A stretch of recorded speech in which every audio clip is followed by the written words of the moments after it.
യേശു ക്രിസ്തുവിന്റെ നിസ്തുല്യ നാമത്തിൽ ഒരിക്കൽ കൂടി ഞാൻ എൻ്റെ പ്രിയപ്പെട്ടവർക്ക് വന്ദനം ചൊല്ലുന്നു. ദൂരത്തും ചാരത്തുമായിട്ടിരുന്നും ഫേസ്ബുക്ക് ലൈവിലൂടെയും ഈ സൂം പ്ലാറ്റ്ഫോമിലൂടെയും തുടർന്ന് നമ്മുടെ യൂട്യൂബ് ചാനലിലൂടെയും ഒക്കെയും ഈ വചനം കേൾക്കുന്ന പ്രിയപ്പെട്ടവർക്കും ഇന്ന് ഈ പ്ലാറ്റ്ഫോമുകളിലൊക്കെ കടന്നു വന്ന് നമ്മളോടത്തായിരിക്കുന്ന എല്ലാ പ്രിയപ്പെട്ടവർക്കും വീണ്ടും വരുന്നവനായ യേശു ക്രിസ്തുവിന്റെ നിസ്തുല്യ നാമത്തിൽ ഞാൻ എൻ്റെ സ്നേഹത്തെയും വന്ദനത്തെയും അറിയിക്കുകയാണ്. നമ്മൾ റോമർക്ക് എഴുതിയ ലേഖനമാണ് പഠിച്ചുകൊണ്ടിരിക്കുന്നത്. അതിന്റെ 1-ാം അധ്യായം 7-ാം വാക്യം വരെ ഇന്നലെ പഠിക്കുവാൻ കർത്താവ് നമുക്ക് ഭാഗ്യം തന്നു. 2 ക്ലാസ്സുകൾ കഴിയുവാനിടയായി. ഇന്ന് 3-ാമത്തെ ദിനമാണ്. തിങ്കൾ തൊട്ട് വെള്ളി വരെയുള്ള നമ്മുടെ ദിവസങ്ങളിൽ കർത്താവ് നമുക്ക് തരുന്ന സമയങ്ങളും കാലങ്ങളും ദൈവനാമത്തിന്റെ മഹത്വത്തിന് വേണ്ടി വചനം പഠിക്കുകയും അതോടൊപ്പം തന്നെ ആത്മാർത്ഥതയോടെ അനേകർക്ക് വേണ്ടി കരയുവാനും പ്രാർത്ഥിപ്പാനും നമ്മെ ദൈവം ഇടയാക്കുന്നതിനായിട്ട് ഞാൻ സ്തോത്രം ചെയ്യുകയാണ്. ഈ നല്ല സുദിനം ദൈവനാമത്തിന്റെ മഹത്വത്തിന് വേണ്ടി നമുക്ക് ചിലവഴിക്കാം. ഇന്ന് നമുക്ക് പിന്നെയും ദൈവവചനത്തിലേക്ക് പ്രവേശിക്കാം. നമുക്ക് ഇന്ന് അതിൻ്റെ 8-ാം വാക്യത്തിലേക്ക് റോമർക്ക് എഴുതിയ ലേഖനം 1-ാം അധ്യായം അതിൻ്റെ 8-ാം വാക്യത്തിലേക്ക് പ്രവേശിക്കാം. പ്രിയപ്പെട്ട സഹോദരിമാരെ, നിങ്ങൾ ബൈബിൾ എടുത്ത് വെക്കണം. തിരുവചനം വായിക്കുവാനായിട്ട് ആവശ്യപ്പെടുന്ന സമയങ്ങളിൽ നിങ്ങൾ വായിച്ച് സഹായിക്കണമേ എന്ന് ദൈവനാമത്തിൽ ഞാൻ അപേക്ഷിക്കുകയാണ്. Price the Lord. ഇവിടെ കഴിഞ്ഞ ദിവസമൊക്കെയും നമ്മൾ പഠിച്ച വേദഭാഗങ്ങൾ അപ്പോസ്തലനായ പൗലോസ് റോമർക്ക് എഴുതിയ ലേഖനത്തിൽ നിന്നാകുന്നുവെങ്കിൽ അതിൻ്റെ 8-ാം വാക്യത്തിൽ താന് ഇപ്രകാരം പറയുകയാണ്: നിങ്ങളുടെ വിശ്വാസം സർവ്വലോകത്തിലും പ്രസിദ്ധമായിരിക്കുന്നതിനാൽ ഞാൻ ആദ്യം തന്നെ എൻ്റെ ദൈവത്തിന് യേശു ക്രിസ്തു മുഖാന്തരം നിങ്ങൾക്ക് എല്ലാവർക്കും വേണ്ടി സ്തോത്രം ചെയ്യുന്നു. Price the Lord. ഈ ഭാഗം നമ്മൾ പഠിച്ചു. കഴിഞ്ഞ ദിവസങ്ങളിൽ അപ്പോസ്തലനായ പൗലോസ് കർത്താവായ യേശു ക്രിസ്തുവിനെ കണ്ടുമുട്ടിയതും കർത്താവ് യേശു ആരാകുന്നുവെന്നും വ്യക്തമായി നാം പഠിച്ചുവെങ്കിൽ, ഈ പൗലോസ് തന്റെ യേശു ക്രിസ്തുവിനെ കണ്ടുമുട്ടിയതിന് ശേഷം സുവിശേഷീകരണത്തിനായിട്ട്, സുവിശേഷ വേലയ്ക്കായിട്ട് തന്റെ ജീവിതം സമർപ്പിക്കുവാൻ തക്കവണ്ണമിടയായി.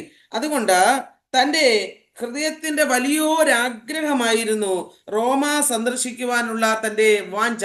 ഈ 1-ാം അധ്യായം അതിന്റെ 8 മുതൽ 15 വരെയുള്ള വേദഭാഗങ്ങളിൽ അപ്പോസ്തലനായ പൗലോസിന്റെ റോമ സന്ദർശനത്തിനുള്ള തന്റെ ഹൃദയംഗമായ ആഗ്രഹമാണ് നമുക്ക് ഇവിടെ കാണുവാനായിട്ട് കഴിയുന്നത്. അതിന്റെ 8-ാമത്തെ വാക്യമാണ് ഞാനിവിടെ വായിച്ചത്.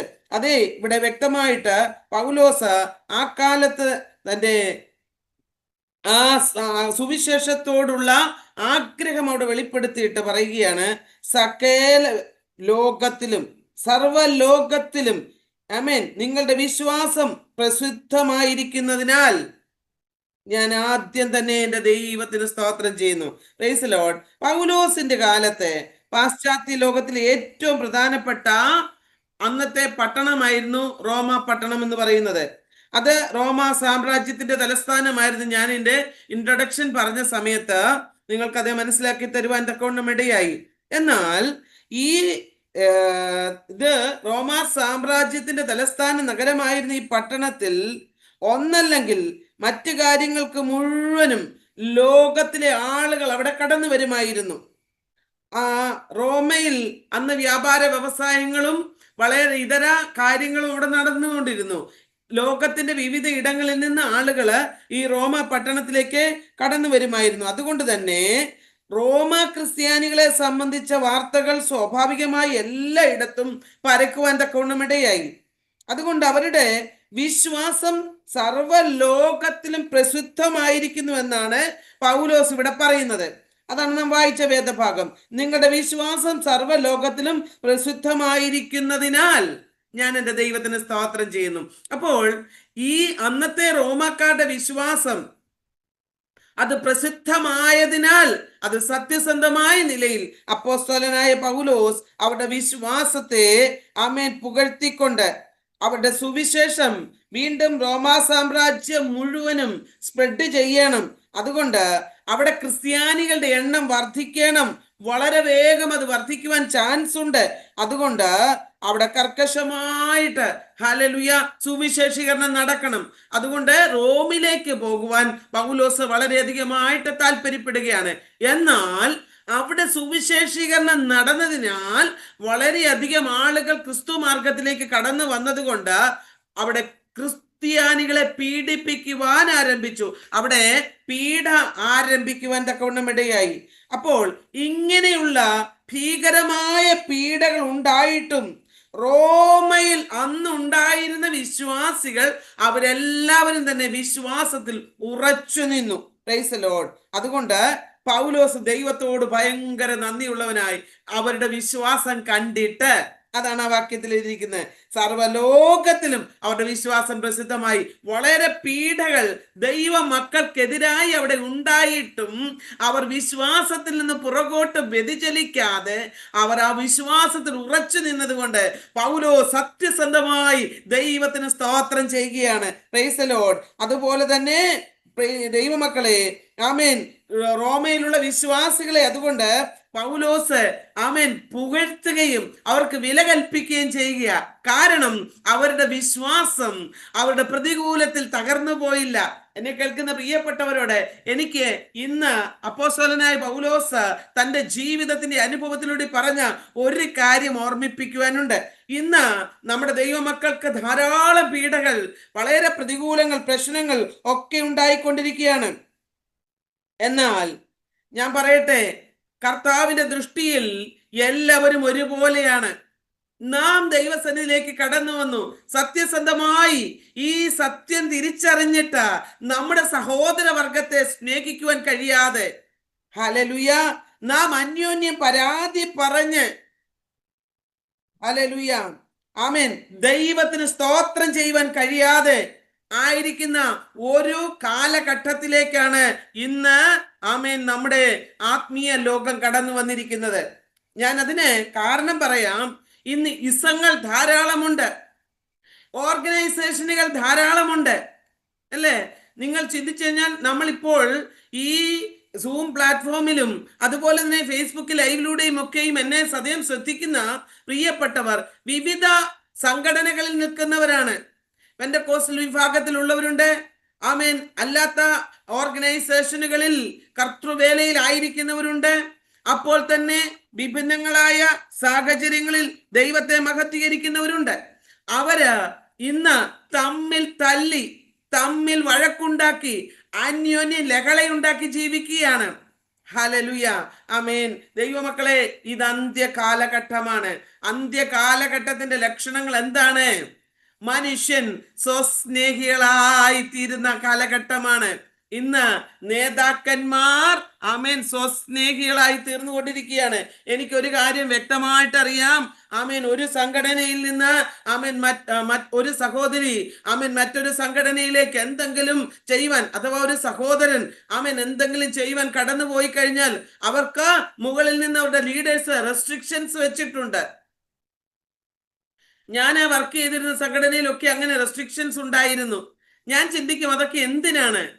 നമ്മാലാവോളം ദൈവനാമത്തിന്റെ മഹത്വത്തിന് വേണ്ടി വേല ചെയ്യുക എന്നുള്ളതാണ്. ഇവിടെ പൗലോസിന്റെ ഉള്ളിലെ ആഗ്രഹം എന്നാണ്? പീഡ അനുഭവിച്ച വിശ്വാസികൾ അവരുടെ പേരുകൾ ലോകമെമ്പാടും അറിയണം. അവരുടെ വിശ്വാസം ദിനംപ്രതി വർദ്ധിച്ചു വരണം. അതിനുവേണ്ടി താൻ കിണഞ്ഞു പരിശ്രമിക്കുക. ആ പീഡ അനുഭവിക്കുന്നവരെ ഒന്ന് പോയി കണ്ട് അവരെ ഒന്ന് ആശ്വസിപ്പിക്കുവാൻ, അവരുടെ അടുത്ത് ചെന്ന് അവർക്ക് വേണ്ടി ഒന്ന് സ്തോത്രം ചെയ്യുവാൻ താൻ വാഞ്ചിക്കുകയാണ്. അതാണ് ഈ 8-ാം വാക്യത്തിൽ നമുക്ക് കാണുവാനായിട്ട് കഴിയുന്നത്. അതുകൊണ്ട് പൗലോസ് എന്ത് ചെയ്തു? ഈ കഷ്ടം അനുഭവിക്കുന്ന, പീഡ അനുഭവിക്കുന്ന അന്നത്തെ വിശ്വാസികൾക്ക് വേണ്ടി താൻ സ്തോത്രം ചെയ്യുക. ആ പീഡ അനുഭവിക്കുന്നതിനല്ല സ്തോത്രം ചെയ്തത്, മറിച്ച് അവർ ഈ പീഡയുടെ നടുവിലും വിശ്വാസത്തിൽ ഒട്ടും പുറകോട്ട് പോകാതെ നിൽക്കുവാൻ ദൈവമേ അവർക്ക് കൃപ കൊടുത്തല്ലോ എന്ന് ഓർത്ത് ദൈവത്തിന് മഹത്വം കരയറ്റുകയാണ് ആമേൻ പൗലോസ് അവിടെ ചെയ്യുന്നത്. അതുകൊണ്ട് എന്നെ കേൾക്കുന്ന പ്രിയപ്പെട്ടവരോട് എനിക്ക് ആത്മാർത്ഥതയോടെ ആമേൻ ഒരു കാര്യം പറയുവാനുണ്ട്. യേശുക്രിസ്തുവിന്റെ രക്തത്താൽ വീണ്ടെടുക്കപ്പെട്ട നാം ഓരോരുത്തരും ഒരപ്പന്റെ മക്കളാ, ഒരപ്പത്തിന്റെ അംശികളാ. അങ്ങനെയെങ്കിൽ നാം തമ്മിൽ സഹോദരങ്ങളാണ്. സഹോദരങ്ങൾക്ക് വേണ്ടി, അവരുടെ വിഷയങ്ങൾക്ക് വേണ്ടി പ്രാർത്ഥിക്കുവാൻ നാം ബാധ്യസ്ഥരാണ്. അവരുടെ ക്ഷേമം അന്വേഷിക്കുവാൻ നാം ബാധ്യസ്ഥരാണ്. ഇന്ന് തിരക്കിട്ട ജോലികൾക്കിടയിൽ, തിരക്കിട്ട സുവിശേഷീകരണത്തിനിടയിൽ തിരക്കിട്ട ജീവിത ശൈലികൾക്ക് നടുവിൽ പലപ്പോഴും സഹോദരനെയോ സഹോദരിയോ ഒന്ന് മൈൻഡ് ചെയ്യുവാൻ കഴിയാതെ, ക്ഷേമം അന്വേഷിക്കുവാൻ കഴിയാതെ തങ്ങളിലേക്ക് തന്നെ ഉൾവലിവാക്കി ആമേൻ സ്വസ്നേഹികൾ എന്നുള്ള നിലയിലേക്ക് ജീവിതം ആമേൻ ഒതുക്കി വെക്കുന്ന അനുഭവമാണ് നമുക്ക് കാണുവാനായിട്ട് കഴിയുന്നത്. അത് കാലഘട്ടത്തിന്റെ പ്രത്യേകതയുമുണ്ട്. അപ്പോൾ തന്നെ ഇത് അന്ത്യകാലമാണ്. അന്ത്യകാലത്ത് ഇങ്ങനെ സംഭവിക്കുമെന്ന് തിരുവചനം നമ്മെ ഓർപ്പിച്ചുണർത്തുമ്പോൾ അത് സംഭവിക്കേണ്ടതുമാകിയാൽ ഇന്ന് നോക്കിക്കേ, സ്വസ്നേഹികളാ ഒരു മൊബൈൽ എടുത്ത ഇന്ന് കയ്യിലേക്ക് എടുത്തു കഴിഞ്ഞാൽ വീട്ടിൽ ആരൊക്കെ ഉണ്ടെന്ന് പോലും ശ്രദ്ധിക്കാറില്ല. അവരൊരു ചെയറിലേക്ക് മാറിയിരുന്നിട്ട് അതിൻ്റെ അകത്ത് എന്തെല്ലാം കാര്യങ്ങളാ, എത്രയോ ആപ്സുകൾ ഉണ്ടല്ലേ, ഫേസ്ബുക്ക്, ട്വിറ്ററ്, ഇൻസ്റ്റഗ്രാമ്, വാട്സപ്പ് അല്ലേ, നമുക്ക് ഇഷ്ടമുള്ളതൊക്കെ അതിൻ്റെ അകത്തുണ്ട്. ഇതൊക്കെ തുറന്നിട്ട് ഇതിൻ്റെ അകത്തൊക്കെ വേണ്ട കാര്യങ്ങൾ നാം കാണുകയാ. സഹോദരന്റെ സഹോദരിയുടെ വേദന എന്തെന്നറിയാതെ, എന്തിനേറെ സ്വന്തം കുടുംബത്തിൽ പോലും എന്ത് സംഭവിക്കുന്നു എന്നറിയാതെ ഇന്ന് ലോകം കീഴ്മേൽ മറിഞ്ഞുപോയി. ഇതൊക്കെ പിശാചിന്റെ തന്ത്രമാണ്. എന്നാൽ ദൈവ പൈതലിനെ സംബന്ധിച്ചിടത്തോളം ഒരു ദൈവ പൈതലിന് പിശാചിന്റെ തന്ത്രങ്ങളെ തിരിച്ചറിയാത്തവനല്ല. ലോകപ്രകാരം ജീവിക്കുന്ന വ്യക്തികളെ പോലെ നാം നമ്മുടെ ക്രിസ്തീയ ജീവിതം നാം നയിച്ചു കഴിഞ്ഞാൽ മറ്റുള്ളവർക്ക് വേണ്ടി കരയുവാനും പ്രാർത്ഥിപ്പാനും നമുക്ക് സാധ്യമല്ലാതാകും. ഇവിടെ തിരുവചനത്തിൽ നാം കാണുന്ന വേദഭാഗം പൗലോസ് ഈ ജനത്തിന് വേണ്ടി കരയുന്നു, പ്രാർത്ഥിക്കുന്നു. Price the Lord. വേഗത്തിൽ ഞാൻ ആ ഭാഗം വിടട്ടെ.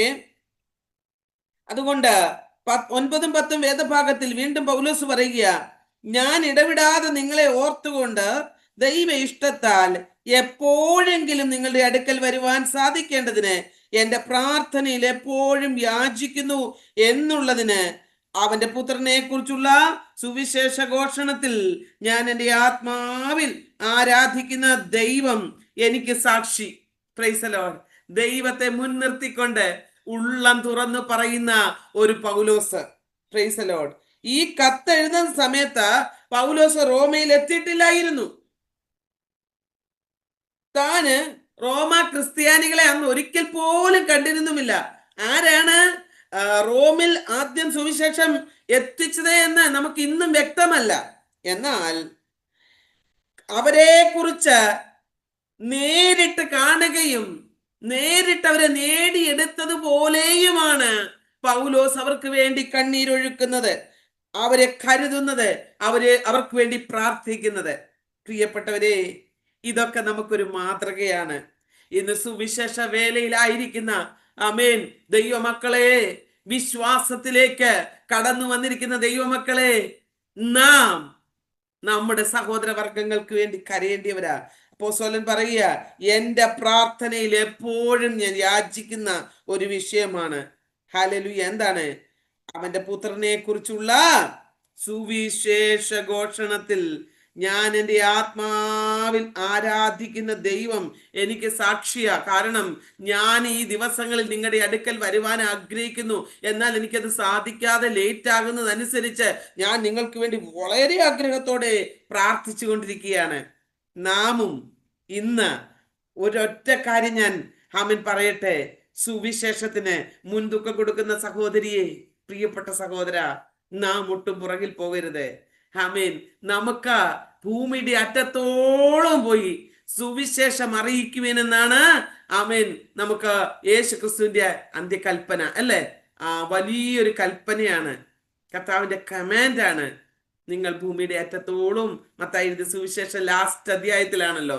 അതുകൊണ്ട് ഈ ദിവസങ്ങളിൽ നാം രക്ഷിക്കപ്പെട്ട ഓരോരുത്തരും സുവിശേഷീകരണത്തിന് മുൻതൂക്കം കൊടുക്കണം.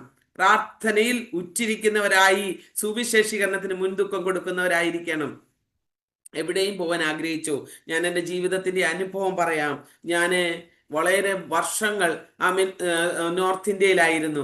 എന്നാൽ ഗുജറാത്തിന്റെ പ്രദേശത്തെ ഞാൻ കടന്നു പോയിട്ടില്ല.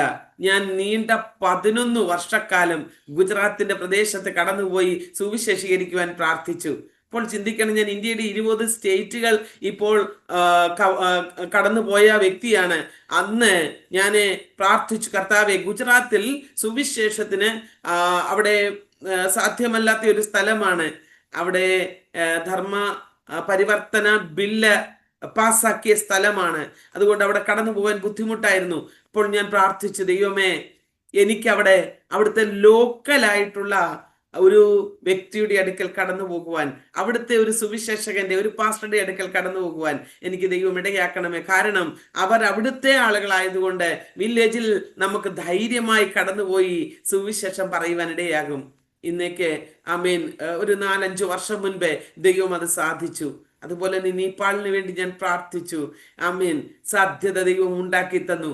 ഓരോ സ്റ്റേറ്റുകൾക്ക് വേണ്ടി പ്രാർത്ഥിച്ചു, ദൈവം സാധ്യത ഉണ്ടാക്കി തന്നു. ഇന്ത്യക്ക് ഔട്ട് ഓഫ് ഇന്ത്യയിലേക്ക് പലയിടങ്ങളിൽ കടന്നു പോകുവാൻ ഞാൻ നീണ്ട 28 വർഷത്തെ പ്രാർത്ഥനയാണ്. ഇംഗ്ലണ്ടിൽ സുവിശേഷം അറിയിക്കുവാൻ കടന്നു പോകണമെന്നുണ്ടായിരുന്ന എൻ്റെ ഉള്ളിൻ്റെ ആഗ്രഹം. നിങ്ങൾ ചിന്തിക്കും, മകൾ ഉണ്ടായിട്ടാണ് പോയത്. അല്ല ദൈവമക്കളെ, ദൈവിക പർപ്പസ് ആയിരുന്നു. ഞാൻ ചോദിച്ചു, കർത്താവേ, എനിക്കൊരാവശ്യവുമില്ലാതെ ഞാൻ എന്തിനാണ് പോകുന്നത്? എന്നാൽ എൻ്റെ സ്വർഗത്തിലെ ദൈവത്തിന് വലിയ പ്ലാനുകൾ ഉണ്ടായിരുന്നു. ആ ഇംഗ്ലണ്ടിന്റെ മണ്ണിൽ പരസ്യയോഗങ്ങൾ നടത്തുവാൻ, ഫുൾ ടൈം സുവിശേഷ വേലയ്ക്ക് വേണ്ടി എൻ്റെ പരസ്യയോഗത്തിൽ ഒരു ഗോവയിലെ ഒരു സഹോദരൻ സമർപ്പിക്കപ്പെടുവാൻ ഇടയായി. അവിടുത്തെ എൻ്റെ ഒരു ശുശ്രൂഷയിൽ പ്രിയപ്പെട്ട ഒരു സഹോദരി സ്നാനപ്പെടുവാൻ തീരുമാനമെടുക്കുവാൻ ഇടയായി. പലരും പാപബോധം കൊണ്ട് നിറഞ്ഞ് ദൈവകൃപയിലേക്ക് കടന്നു വരുവാൻ, അവരുടെ ക്രിസ്തീയ ജീവിതം അവർ പൂർണ്ണതയിലേക്ക് കൊണ്ടുവരുവാൻ, അവരുടെ കുറവുകൾ ദൈവാത്മാവ് വെളിപ്പെടുത്തിയതിനനുസരിച്ച് അവർ വചനത്തിലൂടെയും കൗൺസിലിങ്ങിലൂടെയും അനേക വ്യക്തി ജീവിതങ്ങളുടെ ആത്മീയ വർധനയ്ക്ക് ദൈവം കാരണമാക്കി. ഞാൻ കടന്നു പോകുന്നതിന് മുൻപേ ഒരു കർത്തദാസി എന്നോട് ഇങ്ങനെ പറഞ്ഞു, അതേ ഇംഗ്ലണ്ടിന്റെ ഉണർവിന് വേണ്ടിയാണ് കർത്താവിന്റെ അവിടേക്ക് അയക്കുന്നതെന്ന്. ഞാൻ തീർച്ചയായിട്ടും പറയട്ടെ, ആദ്യമായിട്ട് ഞാൻ ഇംഗ്ലീഷ് ചർച്ചിലാണ് പോയത്. എന്നാൽ ആദ്യമായിട്ടൊരു മലയാളി ചർച്ചിൽ കടന്നു ചെല്ലുമ്പോൾ ആ ചർച്ചിലെ വിശ്വാസികൾ ഞാൻ ശുശ്രൂഷിച്ച് ഇറങ്ങി വരുമ്പോൾ എന്നോട് പറഞ്ഞത്, ആന്റി, ഞങ്ങൾക്ക് വളരെ ഉണർവുണ്ടായി. ഇന്ന് ഈ ചർച്ച് ഉണർവിനാൽ നിറഞ്ഞു. ഇന്ന് ഈ ചർച്ചിൽ ഒരു ആത്മീയ ഉണർവ് വ്യാപരിച്ചു. ഞങ്ങൾക്കൊക്കെ വലിയ വ്യത്യാസമുണ്ടായി. ഞാൻ പറയട്ടെ, നമുക്കൊരു വാഞ്ചയുണ്ടെങ്കിൽ, ഞാൻ എന്നെ പ്രശംസിക്കുവാനല്ല പറഞ്ഞത്, മറിച്ച് നമ്മുടെ ഉള്ളിൻ്റെ ഉള്ളിൽ നമുക്കൊരു വാഞ്ചയുണ്ടെങ്കിൽ, നമുക്ക് നമ്മുടെ സഹോദര വർഗങ്ങളെ കുറിച്ചൊരു ഭാരമുണ്ടെങ്കിൽ ദൈവം നമുക്ക് വേണ്ടി പ്രവർത്തിക്കും. ഞാൻ നോർത്ത് ഈസ്റ്റിലേക്ക് കടന്നു പോകണമെന്നൊക്കെ ആഗ്രഹിച്ചുകൊണ്ടും പ്രാർത്ഥിച്ചുകൊണ്ടും ഇരിക്കുന്നു. ശാരീരികമായി ബലഹീനതകളുണ്ട് എങ്കിലും ദൈവം തൻ്റെ സമയത്ത് അത് ചെയ്യും. 3 പ്രാവശ്യം ഞാൻ ആസാമിലേക്ക് ടിക്കറ്റ് ബുക്ക് ചെയ്തതാ. അപ്പോഴൊക്കെ കൊറോണ വന്നു, പല സാഹചര്യങ്ങൾ, എനിക്ക് ആക്സിഡന്റ് ഉണ്ടായി. അവയൊക്കെയും പോകുവാൻ എനിക്ക് തടസ്സമുണ്ടായി. എങ്കിൽ ഞാൻ വിശ്വസിക്കുന്നു ദൈവത്തിന്റെ സമയമായില്ല. എന്നാൽ ദൈവത്തിന്റെ സമയത്ത് ദൈവം അയക്കും. എന്നാൽ നാം പ്രാർത്ഥനയിൽ മുടക്കം കൂടാതെ, പ്രൈസ് ദി ലോർഡ്, നാം അനേക ഇടങ്ങളിൽ കടന്നു പോകുവാൻ നമ്മാലാവോളം നമുക്ക് കഴിവില്ലാത്തത് ചെയ്യേണ്ട പ്രിയപ്പെട്ടവരെ, നമുക്ക് കഴിയുന്നത്. ഇപ്പോൾ ഞാൻ പറയട്ടെ, നമ്മൾ എത്ര സ്റ്റേറ്റിൽ നിന്നാണ് ഈ ആളുകൾ കടന്നുകൂടിയിരിക്കുന്നത്. ഈ അനേക ഇടങ്ങളിൽ നിന്ന്, പലയിടങ്ങളിൽ നിന്ന് നാം കടന്നു വന്നിരിക്കുമ്പോൾ, നാം പല സ്റ്റേറ്റുകൾക്ക് വേണ്ടി, പല ദേശങ്ങൾക്ക് വേണ്ടി, പല രാജ്യങ്ങൾക്ക് വേണ്ടി നാം പ്രാർത്ഥിക്കുമ്പോൾ അതും സുവിശേഷീകരണമാണ് പ്രിയപ്പെട്ടവരെ. നാം പോയി സുവിശേഷം പറയുകയും നാം പ്രാർത്ഥിക്കുകയും ചെയ്യേണ്ടതിന് അപ്പോസ്തലനായ പൗലോസ് ഹല്ലേലൂയ നമ്മളെ ഉദ്ബോധിപ്പിക്കുക. ഇനി അതിന്റെ 11 മുതൽ 13 വരെയുള്ള വേദഭാഗത്തിലേക്ക് വരാം. പൗലോസിന്റെ ഉള്ളിന്റെ ആഗ്രഹം എന്തായിരുന്നു? തനിക്ക് റോമിലുള്ളവരെ കാണണം, ആ പീഡനം അനുഭവിക്കുന്നവരെ കാണണം, അവരോട് സുവിശേഷം പറയുക മാത്രമല്ല, കർത്താവിനെ കുറിച്ച് പറഞ്ഞവരെ വിശ്വാസത്തിൽ ഉറപ്പിക്കണം. ആ വാഞ്ചയാൽ താൻ കണ്ണീരോടെ പ്രാർത്ഥിക്കുകയാണ്. ഇനി 11 മുതൽ 13 വരെയുള്ള വാക്യത്തിൽ പൗലോസ് പറയുക, നിങ്ങളുടെ സ്ഥിരീകരണത്തിനായി ആത്മീയ വരം വല്ലതും നിങ്ങൾക്ക് നൽകേണ്ടതിന്, അതായത് നിങ്ങൾക്കും എനിക്കും ഒത്തൊരുമിച്ചുള്ള വിശ്വാസത്താൽ നിങ്ങളോടുകൂടെ എനിക്കും ആശ്വാസം ലഭിക്കേണ്ടതിന് ഞാൻ നിങ്ങളെ കാണുവാൻ വാഞ്ചിക്കുന്നു. എന്നാൽ സഹോദരന്മാരെ, എനിക്ക് ശേഷം ജാതികളിൽ എന്ന പോലെ നിങ്ങളിലും വല്ല ഫലവും ഉണ്ടാകേണ്ടതിന് നിങ്ങളുടെ അടുക്കൽ വരുവാൻ പലപ്പോഴും ഭാവിച്ചു, എങ്കിലും ഇതുവരെ മുടക്കം വന്നു എന്ന് നിങ്ങൾ അറിയാതിരിക്കരുത്. Praise the Lord. ഹല്ലേലൂയ. അപ്പോൾ എന്തിനാണ് പൗലോസ് റോമിലേക്ക് ഇത്ര വാഞ്ചയോടെ കടന്നു പോകാൻ ആഗ്രഹിക്കുന്നത്?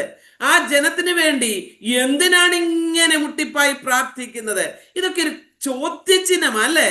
നാമും ഹല്ലേലൂയ ഈ പൗലോസിന്റെ മാതൃക ഒപ്പിയെടുക്കണം പ്രിയപ്പെട്ടവരെ. എന്താണ് താൻ അവിടെ പറയുന്നത്?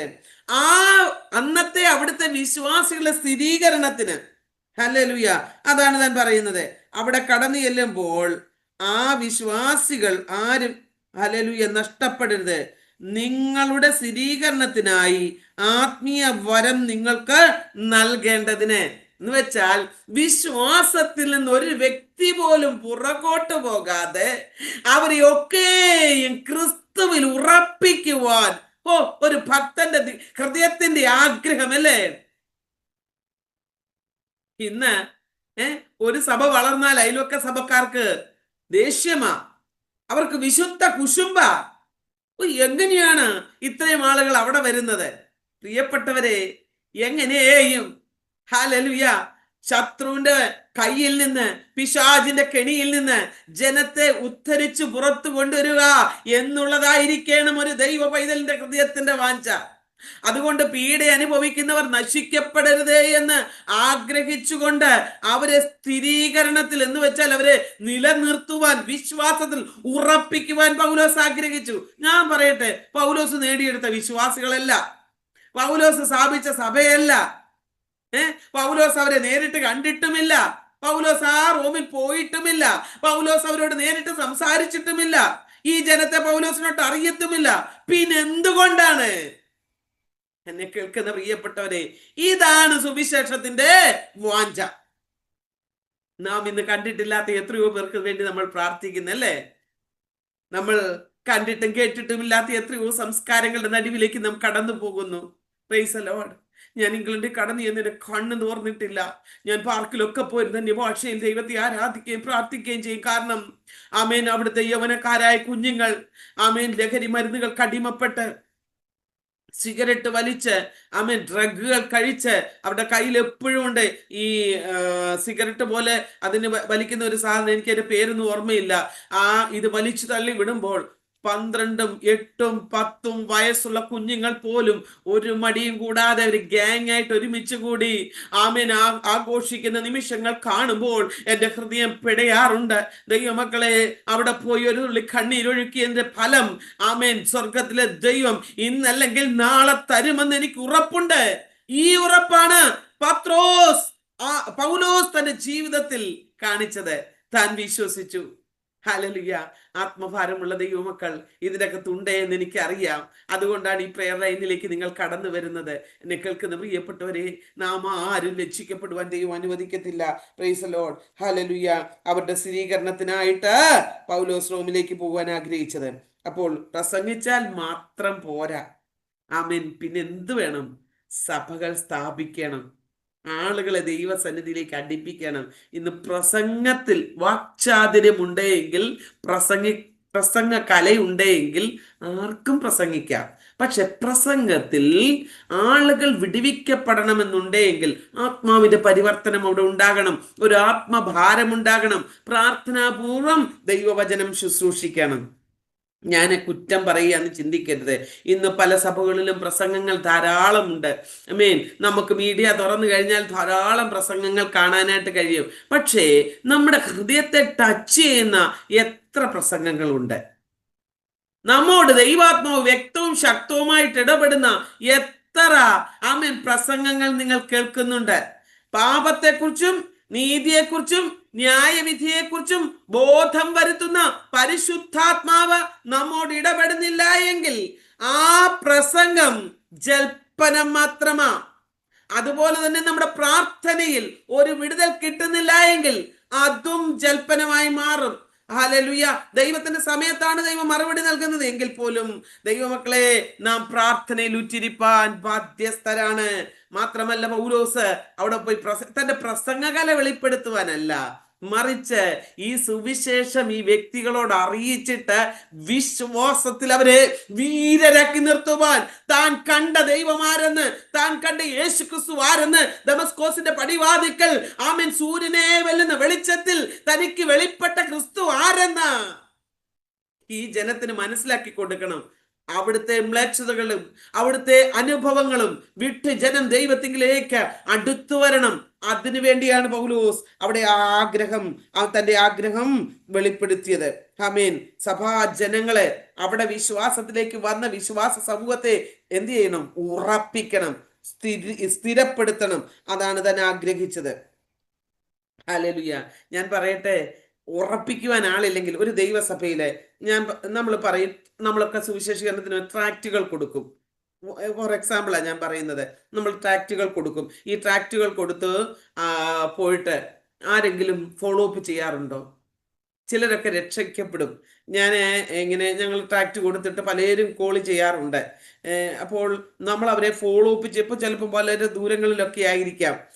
ഞാൻ പറയട്ടെ, അടുത്ത സഭകളിലുള്ള ദൈവദാസന്മാർക്ക് നമ്മൾ കണക്ട് ചെയ്ത് കൊടുക്കണം. പ്രിയപ്പെട്ടവരെ, ഫോളോ അപ്പ് ചെയ്തില്ല എങ്കിൽ അവർ ക്രിസ്തുവിനെ അറിയും ബലഹീന വിശ്വാസികളായി മാറും. അവരുടെ ബലഹീനതയിൽ അവരെ ഉറപ്പിക്കുവാൻ അവർക്ക് ഒരു നല്ല അധ്യാപകൻ അഥവാ ഒരു ആത്മീയ ഗുരു അവർക്ക് ആവശ്യമാണ്. ഇവിടെ പൗലോസിന് വ്യക്തമായി കാര്യം മനസ്സിലായി. അവിടെ ഇവർക്കൊരാത്മീയ ഗുരു ആവശ്യമാണ്. അതുകൊണ്ട് ഈ വിശ്വാസികൾ ഒരു പക്ഷേ ബലഹീനരായിരിക്കാം. ബലഹീനരായിരിക്കുന്നവരെ ബലപ്പെടുത്തുവാൻ പൗലോസ് ആഗ്രഹിച്ചു. അപ്പോ ഇവിടെ അവർ ഒരു പക്ഷെങ്കിൽ പീഡനങ്ങളും പ്രശ്നങ്ങളും ഒക്കെ വരുമ്പോൾ പിന്മാറി പോകുന്നവരാകാതിരിപ്പാൻ, അവരെ പ്രശ്നത്തിലും പ്രതികൂലത്തിലും അവരെ ഉറപ്പിക്കുവാൻ പൗലോസ് ആഗ്രഹിച്ചു. അങ്ങനെ പൗലോസ് അവിടേക്ക് പോകാൻ ആഗ്രഹിക്കുമ്പോൾ പൗലോസ് അവിടെ ചെന്നിട്ട് സഭകൾ സ്ഥാപിക്കുവാൻ, എന്ന് വെച്ച് കഴിഞ്ഞാൽ വലിയ സംഘടനയുടെ ലീഡറായി തീരുവാനല്ല താൻ ആഗ്രഹിച്ചത്. സഭാ സംഘടന വ്യത്യാസമന്യേ അവരെ ദൈവകൃപയിൽ നിർത്തുവാൻ, ഉറപ്പിക്കുവാനാണ് പൗലോസ് അവിടെ ആഗ്രഹിച്ചത്. അപ്പോൾ തൻ്റെ വേലയിലൊക്കെയും സഭാസ്ഥാപനം വിജയകരമായി ചെയ്തെടുക്കുവാൻ പൗലോസിന് സാധിച്ചു എന്നുള്ളതിൽ രണ്ട് തർക്കമില്ല. അപ്പോൾ താൻ പോകുന്നിടത്തൊക്കെയും വിശ്വാസികളെ ഉറപ്പിക്കുക എന്നുള്ളതായിരുന്നു തൻ്റെ ലക്ഷ്യം. തൻ്റെ ലക്ഷ്യം എന്തായിരുന്നു? അവിടെ സഭ സ്ഥാപിക്കുക എന്നുള്ളത്. അതുകൊണ്ടാണ് റോമിലേക്ക് അവിടെ അന്ന് ആമേൻ ഉറപ്പിക്കുവാൻ ആളുകളില്ല ഇരുന്നു. അതുകൊണ്ട് റോമാക്കാരുടെ ഇടയിലേക്ക് താൻ കടന്നു പോകുവാനായിട്ട് താൻ ആഗ്രഹിച്ചത്. അപ്പോ തനിക്കൊരു കാര്യം വ്യക്തമായി മനസ്സിലായി. റോമിലേക്ക് കടന്നു പോയി കഴിഞ്ഞാൽ അവിടെ വലിയൊരു കൊയ്ത്തുണ്ട്, വലിയൊരു സുവിശേഷീകരണമുണ്ട്. അതിന് താൻ അവിടെ കടന്നു പോയാൽ, മുതൽ മുടക്കിയാൽ അവിടെ വലിയൊരു ഫലം കിട്ടും. ഇത് പൗലോസിന്റെ ആഗ്രഹമായിരുന്നു. അതാ 13-ാം വാക്യത്തിൽ പറയുന്നത്. ആ വാക്യം ഞാൻ ഒന്നുകൂടെ നിങ്ങളെ വായിച്ചു കേൾപ്പിക്കാം. എന്നാൽ സഹോദരന്മാരെ, എനിക്ക് ശേഷം ജാതികളിൽ എന്ന പോലെ നിങ്ങളിലും വല്ല ഫലവും ഉണ്ടാകേണ്ടതിന് നിങ്ങളുടെ അടുക്കൽ വരുവാൻ പലപ്പോഴും ഭാവിച്ചുവെങ്കിലും ഇതുവരെ മുടക്കം വന്നു എന്ന് നിങ്ങൾ അറിയാതിരിക്കരുത്. ഞാൻ വരാൻ ആഗ്രഹിച്ചു, പക്ഷെ അവിടെ മുടക്കം വന്നു. എന്നാൽ ഞാൻ വന്നാൽ എന്തെങ്കിലും ഫലം ഉണ്ടാകും. അവിടെ നിങ്ങളെ ആമേൻ ഉറപ്പിക്കണം. അവിടെ കൊയ്ത്തിനുള്ള സമയമാണ് എന്ന് തന്നെ ആഗ്രഹിച്ചു. അപ്പോൾ അവിടുത്തെ ആളുകൾ വിശ്വാസത്തിൽ ഉറപ്പിക്കപ്പെട്ട അനേക ആമേൻ ദൈവമക്കൾ റോമയിൽ ഉണ്ടാകണം എന്ന് താൻ ആഗ്രഹിക്കുകയും തൻ്റെ സന്ദർശനം കൊണ്ട് പുതിയ വിശ്വാസികളെ, ക്രിസ്തുവിനെ വേണ്ടി അനേക ക്രിസ്തു വിശ്വാസികളെ ഉണ്ടാക്കിയെടുക്കണമെന്നും താൻ ആഗ്രഹിച്ചു. അതുകൊണ്ടാണ് താൻ റോമിലേക്ക് പോകുവാനായിട്ട് ആഗ്രഹിച്ചത്. ഇനി അതിന്റെ 14-15 വേദഭാഗത്തിലേക്ക് നമുക്ക് കടന്നു വരാം. അതിൻ്റെ അകത്ത് ഞാൻ ആഗ്രഹിക്കുന്നു, ആമേൻ, കടന്നു അവിടെ നിങ്ങൾ അറിയാതിരിക്കരുത് എന്ന് ഞാൻ ആഗ്രഹിക്കുന്നു. പിന്നെ 14-ാം വാക്യം, യവനന്മാർക്കും ബർബരന്മാർക്കും ജ്ഞാനികൾക്കും ബുദ്ധിഹീനർക്കും ഞാൻ കടക്കാരനാകുന്നു. അങ്ങനെ റോമയിലുള്ള നിങ്ങളോടും സുവിശേഷം അറിയിപ്പാൻ എന്നാലാവോളം ഞാൻ ഒരുങ്ങിയിരിക്കുന്നു. Praise the lord. ഹല്ലേലൂയ. അവിടെ പൗലോസിന്റെ ഉള്ളിന്റെ ഒരു വാഞ്ച, ആമേൻ, ആരുടെ അടുക്കലും താൻ സുവിശേഷം പറയുവാൻ മടി കാണിച്ചില്ല. തനിക്കൊരു ഭയവും ഉണ്ടായിരുന്നില്ല, തനിക്ക് ലജ്ജയും ഉണ്ടായിരുന്നില്ല. സുവിശേഷത്തിൽ താൻ ലജ്ജിക്കുന്നില്ല. അപ്പോൾ ഗ്രീക്കുകാർക്കും ഗ്രീക്കരല്ലാത്തവർക്കും ജ്ഞാനികൾക്കും അജ്ഞാനികൾക്കും താൻ സുവിശേഷത്തിന് വേണ്ടി കടപ്പെട്ടിരിക്കുന്നു. പ്രിയപ്പെട്ടവരെ, പൗലോസിന്റെ വാചകം നാമും കടമെടുക്കണം. ഇന്ന് സുവിശേഷീകരണം, രക്ഷിക്കപ്പെട്ട ഓരോ വ്യക്തി ജീവിതങ്ങളും ഹല്ലേലൂയ സുവിശേഷകരാണ്. രക്ഷിക്കപ്പെടാത്ത വ്യക്തി ജീവിതങ്ങളെല്ലാം വയലോലകളാണ്. നമ്മാലാവോളം സുവിശേഷത്തിന് വേണ്ടി, സ്വർഗരാജ്യത്തിന്റെ വ്യാപ്തിക്ക് വേണ്ടി നമ്മാലാവോളം പ്രവർത്തിക്കണം. Price the Lord. അതുകൊണ്ട് പൗലോസിന്റെ വാക്കുകൾ ഇവിടെ വളരെ എൻ്റെ ഹൃദയത്തെ ഹഠാകർഷിക്കുകയാണ്. ആമേൻ. സുവിശേഷം എല്ലാവരോടും പറയുവാൻ താൻ കടപ്പെട്ടിരിക്കുന്നു എന്നാ പറഞ്ഞത്. ജാതികളോടും. ഹല്ലേലൂയ, ആമേൻ. അവിടെ ക്രിസ്തു വിശ്വാസത്തിൽ കടന്നു വരാത്ത സകലരോടും. അപ്പൊ ഗ്രീക്ക് വിശ്വാസികളെയൊക്കെ സംബന്ധിച്ച് വളരെ ജ്ഞാനികളാണ്. ഹല്ലേലൂയ. അവരോടൊക്കെ പറഞ്ഞു നിൽക്കണേ അല്പം ബുദ്ധിമുട്ടുള്ളതാണ്. ഇന്ന് അതുകൊണ്ട് ആമേൻ എല്ലാവരും ബൈബിൾ കോളേജിൽ പോയി ഡിഗ്രി എടുക്കുക. ഞാൻ ഒരു കാര്യം വ്യക്തമായിട്ട് നിങ്ങളോട് പറയാം, ഡിഗ്രി കൊണ്ടൊന്നും ഒരു കാര്യവുമില്ല. ഡിഗ്രി എടുത്തുകൊണ്ടൊന്നും വലിയ കാര്യമൊന്നുമില്ല.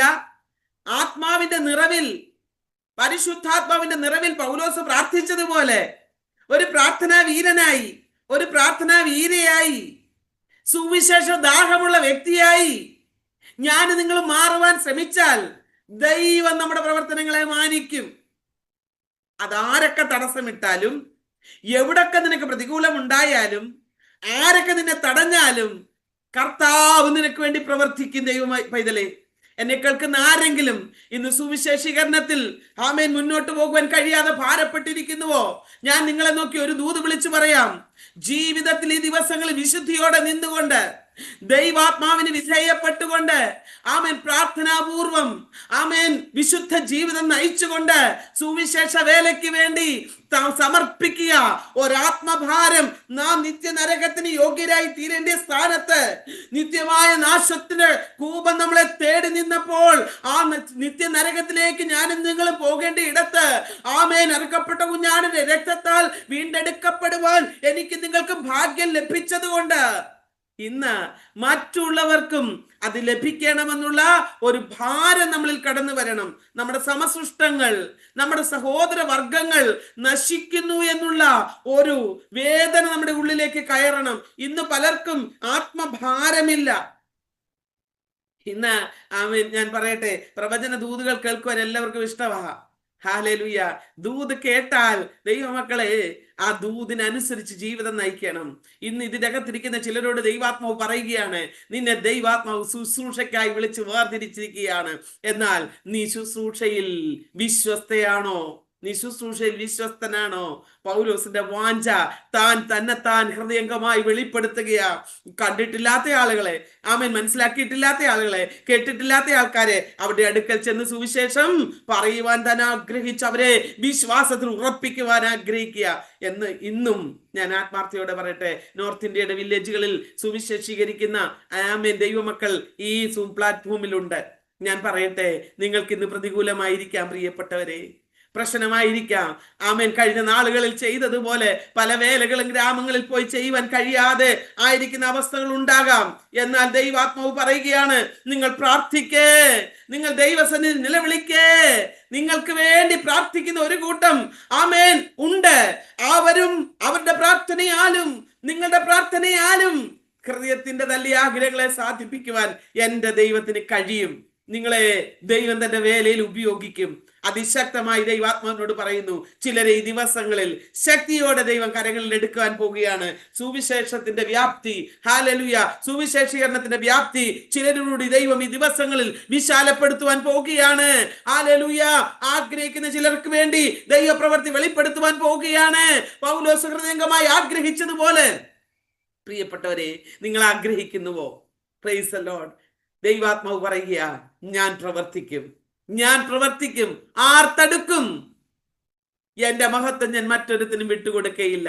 നിങ്ങൾ ഹൃദയംഗമായി ദൈവത്തിന് വേണ്ടി സമർപ്പിക്കപ്പെട്ട വ്യക്തിയോ, സുവിശേഷ വേലയ്ക്ക് വേണ്ടി ജീവിതത്തെ ഏൽപ്പിച്ച വ്യക്തിയോ, നിങ്ങൾ പറ, കർത്താവേ എനിക്ക് കൃപകൾ വേണം, എനിക്ക് കൃപാവരങ്ങൾ വേണം. പൗലോസ് ഈ വിശ്വാസികളോട് പറയുന്നുണ്ട്, നിങ്ങൾക്ക് കൃപകൾ ലഭിക്കേണ്ടതിന് ഞാൻ നിങ്ങളുടെ അടുക്കൽ വരും. പൗലോസ് കൊടുക്കുന്ന കൃപയല്ല, അവരെ വചനത്തിൽ ഉറപ്പിച്ചു കഴിയുമ്പോൾ ദൈവത്തിൽ നിന്ന് പ്രാപിച്ചെടുക്കും. ആമേൻ. പക്ക വിശ്വാസികളായി മാറുമ്പോൾ, പക്ക ആത്മീയരായി മാറുമ്പോൾ അവർ ദൈവത്തിൽ നിന്ന് കൃപ പ്രാപിച്ചെടുക്കും. ഇന്ന് പലർക്കും കൃപ ലഭിക്കാത്തതിന്റെ കാരണം എന്താണെന്നറിയാമോ? ഹല്ലേലൂയ. വിശ്വാസം കച്ചായ എന്ന് വെച്ച് കഴിഞ്ഞാൽ പക്വത പ്രാപിക്കാത്ത, ഹല്ലേലൂയ, വിശ്വാസമാണ്. പൂർണ്ണ വിശ്വാസം, വിശ്വാസത്തിന്റെ നിശ്ചയം നമ്മുടെ ജീവിതത്തിൽ ഉണ്ടാകണം. ഹല്ലേലൂയ. അതാണ് പൗലോസ് ഇവിടെ ആഗ്രഹിക്കുന്നത്. ആമേൻ. പൗലോസ് സകലരോട് കടപ്പെട്ടിരിക്കുന്നു എന്നാ പറഞ്ഞത്. ഞാൻ പറയട്ടെ പ്രിയപ്പെട്ടവരെ, ആമേൻ, ഒരു വ്യക്തി, ഒരു കടക്കാരൻ താന് കടപ്പെട്ട പണം തിരികെ നൽകുവാൻ ബാധ്യസ്ഥനായിരിക്കുന്നത് പോലെ ഞാൻ നിങ്ങളോട് ആരോടെങ്കിലും, ആമേൻ, കുറച്ച് പണം കടം വാങ്ങിച്ചാൽ ഞാൻ തീർത്തും നിങ്ങൾക്ക് കടപ്പെട്ടിരിക്കുന്ന വ്യക്തിയെ അത് തിരിച്ചു തരുവാൻ ഞാൻ ബാധ്യസ്ഥയാണ്. പൗലോസ് തന്റെ ജീവിതത്തെ അങ്ങനെ തുലനപ്പെടുത്തിയാ പറയുന്നത്. ഒരു വ്യക്തിയോട് കടം വാങ്ങിച്ചിട്ട് കടക്കാരനായിരിക്കുന്നത് പോലെ താൻ ഇവിടെ പറയുകയാണ്. ആമേൻ. വായിച്ച വേദഭാഗത്തിൽ, ഞാൻ യവനന്മാർക്കും ബർബരന്മാർക്കും ജ്ഞാനികൾക്കും ബുദ്ധിഹീനർക്കും ഞാൻ കടക്കാരനാകുന്നു. ഓ, തന്റെ ഹൃദയത്തിന്റെ ആ വേദന. പ്രിയപ്പെട്ടവരെ, ഇന്നത്തെ സുവിശേഷകരിൽ ഈ വാഞ്ച ഉണ്ടായിരുന്നുവെങ്കിൽ ഇന്ന് പലർക്കും പീഡ നേരിടുമ്പോൾ അവർ പീഡയില്ലാത്ത ദേശത്തേക്ക് ഓടുക. ജീവനിൽ ഭയമാണ്. ആമേൻ. അന്നേരം പറയാൻ എളുപ്പമാണെന്നല്ലേ. ഞാൻ നോർത്ത് ഇന്ത്യയിൽ കഷ്ട സഹിച്ചവളാണ്. ആമേൻ. 1998 വരെ ഞാൻ നോർത്ത് ഇന്ത്യയിൽ വേല സ്ഥിരം നിന്ന് ചെയ്ത് ഒത്തിരി കഷ്ടം. അന്ന് ആമേൻ ഇന്നത്തെ ഫെസിലിറ്റികൾ ഒന്നുമില്ല. അതികഠിനമായ ശൈത്യം, അതികഠിനമായ ചൂട്, ഞങ്ങൾക്കൊരു ഫാൻ പോലും അന്നില്ലാത്ത അവസ്ഥ. ആമേൻ. ഞങ്ങൾ ചൂട് അനുഭവിക്കുന്ന സമയത്ത് ഹാൻഡ് പമ്പിന്റെ ചുവട്ടിൽ പോയിരുന്ന്, ആമേൻ, ഒരാൾ ഞങ്ങൾക്ക് വെള്ളം അടിച്ചു തരുമ്പോൾ തലമുഴ ദേഹം വരെ കുളിച്ച പോലെ ഞങ്ങൾ റൂമിന്റെ അകത്തേക്ക് കടന്നു വരും. 10 മിനിറ്റ് പോലും ഇല്ലാതെ ഇത് ഉണങ്ങിപ്പോകുന്ന അവസ്ഥ. അത്ര കഠിന ചൂടിന്റെ നടുവിൽ നിന്നു. ദിനരാത്രങ്ങൾ ഉറങ്ങാതെ കഴിഞ്ഞിട്ടുണ്ട്. പല ആപത്തുകൾ, പല പ്രതികൂലങ്ങൾ ഞങ്ങളുടെ ജീവിതത്തിൽ നേരിട്ടിട്ടുണ്ട്. എൻ്റെ ജീവിത അനുഭവങ്ങൾ പലതും പറഞ്ഞു കഴിഞ്ഞാൽ പ്രിയപ്പെട്ടവരെ, ഇന്ന് ഞാൻ ഓർക്കും, ദൈവമേ, അന്ന് എട്ടും പൊട്ടും തിരിയാത്ത സമയത്ത് ദൈവം അവിടൊക്കെ നിർത്തിയല്ലോ. പ്രതികൂലങ്ങളും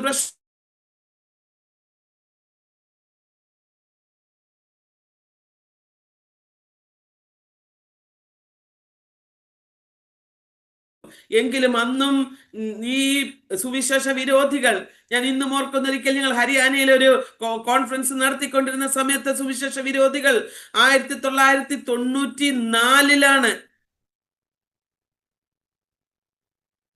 അവർ കടന്നു വന്നിട്ട്, ഞങ്ങൾ അന്ന് മീറ്റിംഗ് നടത്തിയ ഇടത്ത് അന്ന് ഓസ്ട്രേലിയയിൽ നിന്നും 2-3 സായിപ്പുമാരുണ്ടായിരുന്നു. ആ പന്തലിൽ കടന്നു വന്ന് അവിടെ ഉണ്ടായിരുന്ന ട്യൂബ് ലൈറ്റുകൾ അടിച്ചു പൊട്ടിച്ച്, കസേരകൾ എടുത്ത് വിശ്വാസികളെ അടിച്ച്, മിഷണറിമാരെ സകലരെയും ഉപദ്രവിച്ച്, ആമേൻ, അവരെയൊക്കെ ഓടിച്ചു കളഞ്ഞ അനുഭവങ്ങൾ. ഛത്തീസ്ഗഡിലായിരിക്കുന്ന സമയത്ത് ഞങ്ങൾക്കെതിരെ, ഞങ്ങളുടെ മാനഭംഗപ്പെടുത്തുവാൻ പോലും, ആമേൻ, പതിയിരിപ്പുകാരെ അയച്ച് ഞങ്ങൾക്കെതിരെ വിരോധമായി പ്രവർത്തിച്ച, ആമേൻ, സുവിശേഷ വിരോധികളുണ്ട്.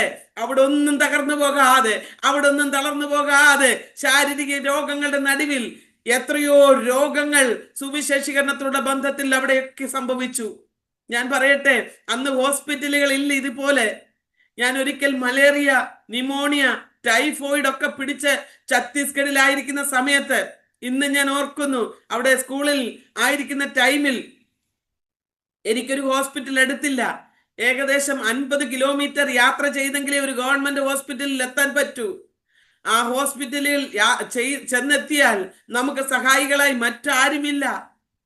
ആ കാലഘട്ടത്തിലൊക്കെ അനുഭവിച്ച രോഗങ്ങൾ, ആ കാലഘട്ടത്തിലൊക്കെ കർത്താവിന് വേണ്ടി സഹിച്ച അനുഭവങ്ങൾ ഞാൻ ഇന്ന് ഓർക്കാറുണ്ട്.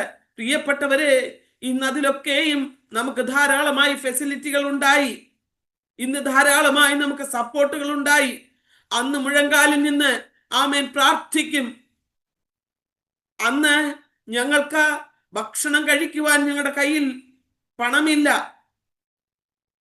ഞങ്ങൾക്ക് പേസ്റ്റ് വാങ്ങിക്കുവാൻ പണമില്ല, തണുപ്പിനുള്ള വസ്ത്രങ്ങൾ വാങ്ങിക്കുവാൻ പണമില്ല.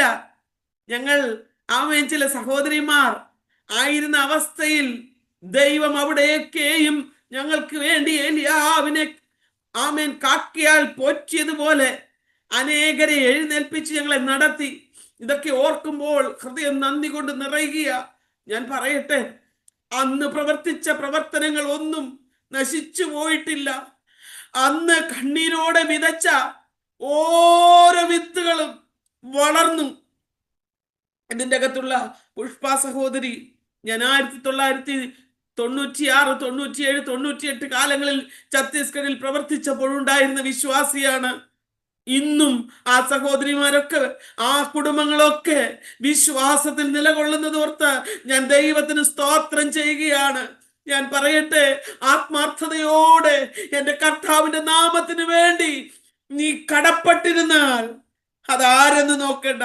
അവിടെ അന്നുണ്ടായിരുന്ന ആദിവാസികൾ വിവസ്ത്രരാണ്, അവർക്ക് വസ്ത്രമില്ല. നാട്ടിൽ നിന്ന് ഞങ്ങൾ വസ്ത്രം കളക്ട് ചെയ്ത് അവർക്ക് കൊടുക്കുമായിരുന്നു. നല്ല യൗവനക്കാരൊക്കെ വസ്ത്രമില്ലാതെ മാറുമറയ്ക്കുവാനില്ലാതെ ആയിരിക്കുന്ന അവസ്ഥകളിൽ യൗവനക്കാരായ സഹോദരന്മാരുമൊത്ത് അവിടൊക്കെ സുവിശേഷത്തിന് പോയപ്പോൾ പലപ്പോഴും ഉള്ളു പെടഞ്ഞിട്ടുണ്ട്, നാണം തോന്നിയിട്ടുണ്ട്. എന്നാൽ അവിടൊക്കെയും ധൈര്യത്തോടെ നിൽക്കുവാൻ ദൈവം ഇടയാക്കി. ഇന്ന് അവിടൊക്കെയും ദൈവം വളർത്തി. അനേക സംഘടനകൾ അവിടെ കടന്നു ചെന്ന് അനേക ദൈവമക്കൾ അവിടെ ഇവിടങ്ങളിൽ ഉണ്ടാകുവാൻ ദൈവം ഇടയാക്കി. പ്രിയപ്പെട്ടവരെ, ഞാൻ പറയട്ടെ, കഷ്ടസഹിച്ച് ഒരു കൂട്ടം വേലക്കാർ ഇന്നും ആത്മഭാരത്തോടെ ആയിരിക്കുന്നു. അവരുടെ പ്രവർത്തനങ്ങളുടെ മേൽ ഹല്ലേലൂയ അടിസ്ഥാനമിട്ടു പണിത ദൈവസഭകൾ ഇന്ന് നിൽക്കുമ്പോൾ നാം മടുപ്പ് കൂടാതെ, വ്യത്യാസം നോക്കാതെ, തമ്മിൽ ഒരപ്പന്റെ മക്കൾ എന്നുള്ള ആ വാഞ്ചയിൽ സഹോദര സ്നേഹത്തോടെ നിന്ന് അന്യോന്യം സ്നേഹിക്കുവാൻ, കരുതുവാൻ നാം ബാധ്യസ്ഥരാണ്. അന്നുണ്ടായിരുന്ന സ്നേഹമൊന്നും ഇന്ന് ദൈവമക്കൾക്കില്ല. ഇന്ന് സുവിശേഷ വേലയിൽ ഈ ഭയങ്കരമായ തീഷ്ണതകളൊന്നും ആർക്കും കാണുന്നില്ല. അതിനെ ഇന്ന് പിരിച്ച് പണമാക്കി സ്വന്തം കീശ വീർപ്പിക്കുന്ന അനുഭവങ്ങളാണ് ഞാൻ പലതും കണ്ടിരിക്കുന്നത്. അതുകൊണ്ട് ഞാൻ പറയട്ടെ, അന്ന് ഞങ്ങളുടെ കയ്യിലുണ്ടായിരുന്ന സ്വർണമൊക്കെ ഞങ്ങൾ ഊരി ദൈവസഭയ്ക്ക് വേണ്ടി സ്ഥലം വാങ്ങിക്കുവാനും കെട്ടിടങ്ങൾ പണിയുവാനും ഒക്കെ ഞങ്ങളാൽ ആവോളം ഞങ്ങൾ സഹകരിച്ചവരാണ്. ഇന്ന് അതുകൊണ്ട് ഞങ്ങൾക്ക് ആർക്കും ദൈവം ഒരു ദോഷവും വരുത്തിയിട്ടില്ല. ദൈവമക്കളെ, ആരുടെയും കയ്യിൽ നിന്നും ഞങ്ങൾ ആർക്കും കടക്കാരായിട്ടിരുന്നില്ല. എന്നാൽ ആകെ കടക്കാരായിരുന്നു സുവിശേഷത്തിന് വേണ്ടിയായിരുന്നു. ജീവൻ കർത്താവിന് വേണ്ടി കൊടുക്കുവാൻ തയ്യാറായി ഇറങ്ങിയപ്പോൾ ഇന്ന് വരെയും ദൈവം നിർത്തി. ഞാൻ എന്നെ കേൾക്കുന്ന പ്രിയപ്പെട്ടവരോട് അനുഭവത്തിൽ നിന്നുകൊണ്ട് പറയട്ടെ, ക്രിസ്തുവിന് വേണ്ടി നാം കടന്നു പോകുമ്പോൾ ഒഴുക്കുന്ന ഒരു തുള്ളി വിയർപ്പ്, ക്രിസ്തുവിന് വേണ്ടി നാം ഒരു നേരം കിടക്കുന്ന പട്ടിണി, ക്രിസ്തുവിന് വേണ്ടി നാം സഹിക്കുന്ന പങ്കപ്പാട്, നാം സഹിക്കുന്ന നിന്ദകൾ, ഹല്ലേലൂയ, നമ്മുടെ ജീവിതത്തിൽ നഷ്ടമാകത്തില്ല. ഇന്ന് എനിക്ക് സന്തോഷിക്കാൻ വകയുണ്ട്. പലയിടങ്ങളിലും തുടങ്ങി വെച്ച പല വേലകളും ഹല്ലേലൂയ ഇന്ന് വലിയ നിലകളിലാണ്. ഛത്തീസ്ഗഡിലെ പ്രവർത്തനങ്ങൾ പുഷ്പ സിസ്റ്ററോട് ചോദിച്ചാൽ പറയും, അവിടുത്തെ പ്രവർത്തനങ്ങൾ എത്ര മഹനീയമായിട്ട് നടക്കുന്നു. നമ്മുടെ കഴിവൊന്നുമല്ല, സർവശക്തനായ ദൈവം ഹല്ലേലൂയ നമ്മളെ തുടക്കത്തിനായിട്ട് അയച്ചുവെങ്കിൽ ഹരിയാനയിലുള്ള പ്രവർത്തനങ്ങൾ, മറ്റിതര ഇടങ്ങളിലുള്ള പ്രവർത്തനങ്ങൾ, ബീഹാറിലുള്ള പല പ്രവർത്തനങ്ങൾ, ഹല്ലേലൂയ നമ്മൾ പേരും പെരുമയ്ക്കും വേണ്ടി അല്ല ദൈവമക്കളെ. നമ്മലാവോളം പൗലോസ് പറഞ്ഞതുപോലെ സുവിശേഷത്തിന് കടപ്പെട്ടിരുന്നാൽ നമുക്ക് ദൈവപ്രവൃത്തി വെളിപ്പെടുത്തുവാനിടയാകും. പൗലോസ് പറയുകയാണ്, ഞാൻ കടക്കാരനാണ്. ഹല്ലേലൂയ വിശ്വസിക്കുന്ന നമ്മുടെ മേൽ ദൈവം ചൊരിഞ്ഞ കൃപയും കരുണയും സ്നേഹവും മൂലം പ്രിയപ്പെട്ടവരെ, നാം ഈ ദിവസങ്ങളിൽ ദൈവത്തോട് കടപ്പെട്ടിരിക്കുകയാണ്. നമുക്ക് യോഗ്യതയില്ലാത്ത സ്ഥാനത്ത് ഹല്ലേലൂയ പാപത്തിന്റെ അന്ധകൂപത്തിൽ കിടന്ന നമ്മോട് ദൈവം കാണിച്ച കരുണ, ദൈവത്തിന്റെ സ്നേഹം, ഹല്ലേലൂയ നാം ഈ ദിവസങ്ങളിൽ മനസ്സിലാക്കി നമ്മുടെ സഹോദരവർഗങ്ങൾ നശിക്കാതിരിപ്പാൻ ഒരു പൗലോസിനെ പോലെ നാമും കടപ്പെട്ടവരായിരിക്കണം. രക്ഷ പ്രാപിച്ച നാം ഈ രക്ഷയുടെ സദ്വർത്തമാനം മറ്റുള്ളവരിലേക്ക് പകർന്നു കൊടുക്കുവാൻ ഹല്ലേലൂയ നാം തയ്യാറാകണം. ഹല്ലേലൂയ. നാം അത് പകർന്നു കൊടുക്കുന്നില്ല എങ്കിൽ നാം മോഷ്ടാക്കളായി മാറുകയാണ്. ആമേൻ. കടം വാങ്ങിച്ചവനത് തിരിച്ചു കൊടുക്കുന്നില്ല എങ്കിൽ എന്താ സംഭവിക്കുന്നത്? ഹല്ലേലൂയ. അത് തിരികെ കൊടുക്കുവാൻ മടി കാണിച്ചാല് ആമേൻ ഈ ലോകത്തിന്റെ മനുഷ്യരെ പോലായി തീരുമില്ലേ? ചിലരൊക്കെ കടം വാങ്ങിച്ചാൽ തിരിച്ചു കൊടുക്കത്തില്ല. ആമേൻ. നമുക്ക് ദൈവം തന്ന നന്മകൾ, സുവിശേഷം, ആമേൻ, നമ്മെ രക്ഷിച്ച വിധങ്ങൾ നാം മറ്റുള്ളവരോട് പറയുവാൻ തയ്യാറായിരിക്കണം. അങ്ങനെ ചെയ്യാത്ത ഒരുവനിൽ ദൈവം പ്രസാദിക്കത്തില്ല. സങ്കീർത്തനങ്ങളുടെ പുസ്തകം 37-ാം അധ്യായം അതിന്റെ 21-ാമത്തെ വേദഭാഗം എന്റെ മനസ്സിൽ നിന്ന് ഓടി വന്നതുകൊണ്ട് ഞാനൊന്ന് വായിക്കുകയാണ്. സങ്കീർത്തനങ്ങളുടെ പുസ്തകം 37-ാം അധ്യായം അതിന്റെ 21-ാമത്തെ വേദഭാഗം. Price the Lord. എടുത്തവരുണ്ടേ വായിച്ചു.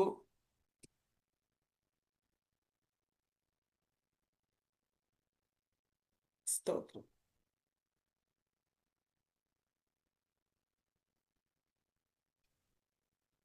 സ്തോത്രം. അതിന്റെ അതിൽ ഇരിക്കുന്നു, ദുഷ്ടൻ വായ്പ വാങ്ങുന്നു, തിരികെ കൊടുക്കുന്നില്ല, നീതിമാനോ കൃപാലുവായി ദാനം ചെയ്യുന്നു. ഹല്ലേലൂയ. വാങ്ങിച്ചാൽ കൊടുക്കാത്തവൻ ആരാണെന്ന് സങ്കീർത്തനക്കാരൻ പറയുന്നുണ്ട്. ദുഷ്ടനാ. അതുകൊണ്ട് നമ്മൾ ദുഷ്ടരായി തീരരുത്. നമ്മൾ ദുഷ്ടരായിരുന്നു, നമ്മളെ നീതിമാന്മാരാക്കി, നീതിയുള്ളവരാക്കി കർത്താവ് തീർത്തു. അതുകൊണ്ട് നാം ഈ ദിവസങ്ങളിൽ കൃപാലുവായ ദൈവത്തിന്റെ മുൻപിൽ ആമേൻ നാം ആ കൃപ അനുഭവിച്ചുവെങ്കിൽ ആമേൻ പൗലോസിനെ പോലെ നാമും കടക്കാരാണ്, വാഞ്ചയുള്ളവരായി തീരുവാൻ ഏൽപ്പിച്ചു കൊടുക്കണം. അപ്പൊ ഈ ഗ്രീസിൽ ഉണ്ടായിരുന്ന അന്നെല്ലാവരും ഹല്ലേലൂയ ആമേൻ ഇറ്റലിയുടെ തുർക്കിയുടെയും ഒക്കെ ഇടയിൽ തെക്കേ യൂറോപ്പിലെ ഒരു പ്രധാന രാജ്യമായിരുന്നു ഗ്രീസ്.